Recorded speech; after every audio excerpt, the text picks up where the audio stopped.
perfect square trinomials, which is a special case.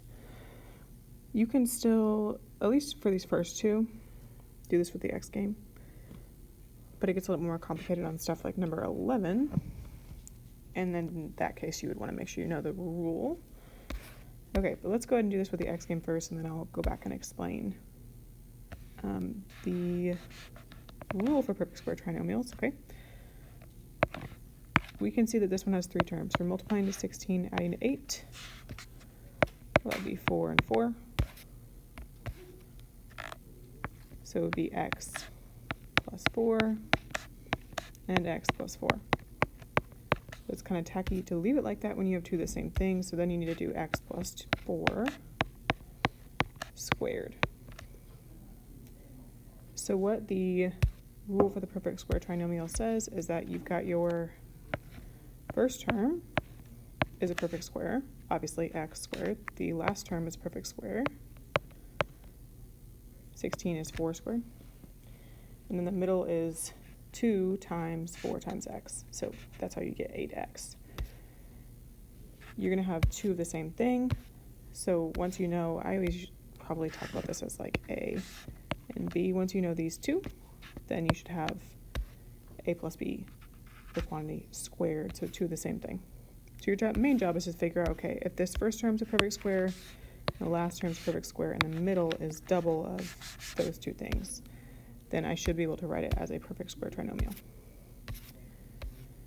So again, you can do this one with the x game. Multiplies 25, adds negative 10, negative 5, negative 5. So it writes like this, but then because you have 2 of the same thing, you always should combine it into one binomial squared. And that's your final answer. But again, we could get that because we know this first term is a perfect square. It's x squared. This last term is perfect square, 5. The middle is double of that. What you do then is take these 2 numbers, or these 2 terms, x, 5, you plot them here, and then your sign comes from this middle term. So I'll highlight that over here as well. X, 4, and then the sign comes from the middle term.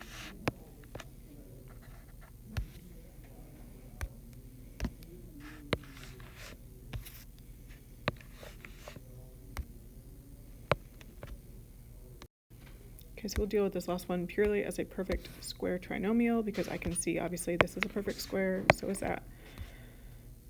We're going to rewrite it. This first term is 7x squared.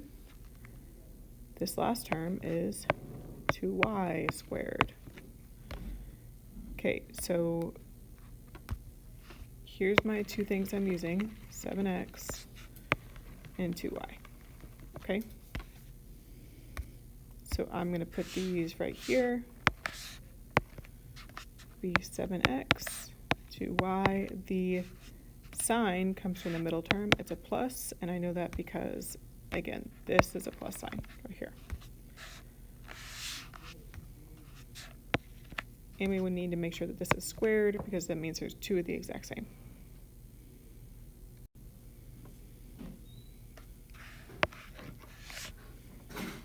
Move on to something you're probably more familiar with, which is difference of squares and then cubes. Okay.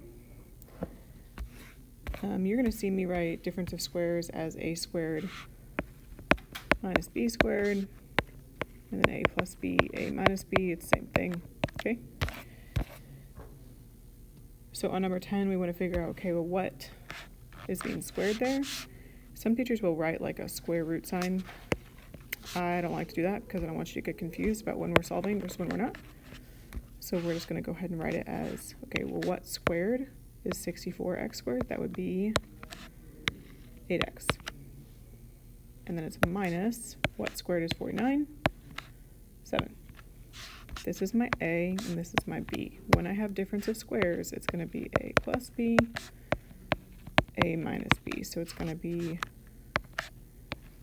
8x plus 7 and 8x minus 7. I am hoping you remember that from algebra 2.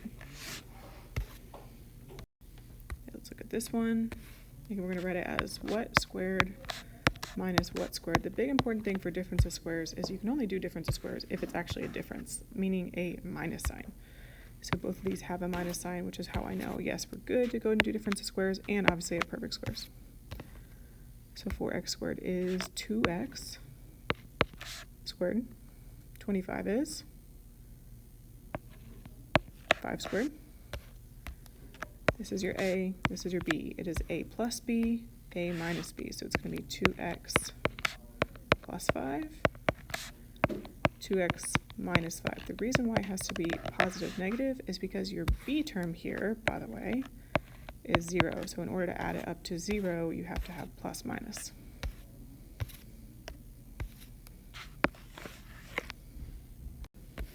So make sure you understand that these first two are difference of squares.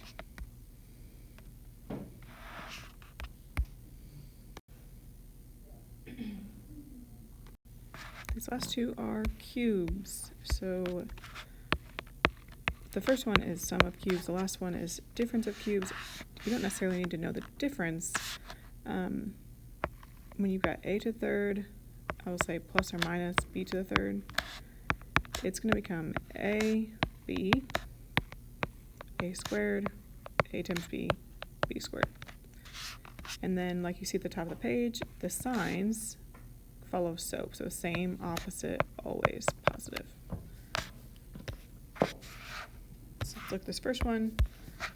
I can rewrite this as x to the third plus, okay, if you take the cube root of 1,000, it is going to give me 10 to the third. So that means that my a is x, my b is 10. So remember, we're following this pattern here, which says we got a, b, a squared, a times b, b squared. So that is going to be x, 10. A squared would be x squared. A times b would be x times 10, or 10x. And b squared is going to be 10 squared, so 100. Okay, and we're doing same, opposite, always positive. What are we talking about? We're talking about the sign.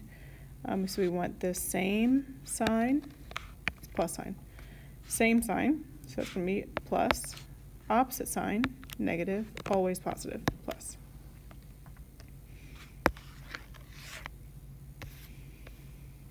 Let's look at number 13, last one. Again, we want to rewrite it as what's being cubed here. So that would be x to the third, and then the cube root of 125 you could do in your calculator, but it's going to be 5 to the third. Okay, or you can guess and check, right? So again, this is a, this is b. So it's going to be a, b, x, 5, a squared, which is x squared, a times b, which is x times 5, or 5x, and b squared, which is 5 squared, or 25. And then a same, opposite, always positive. Make sure you know what you're even referencing, which is this negative sign, okay? So same, negative, opposite, always positive.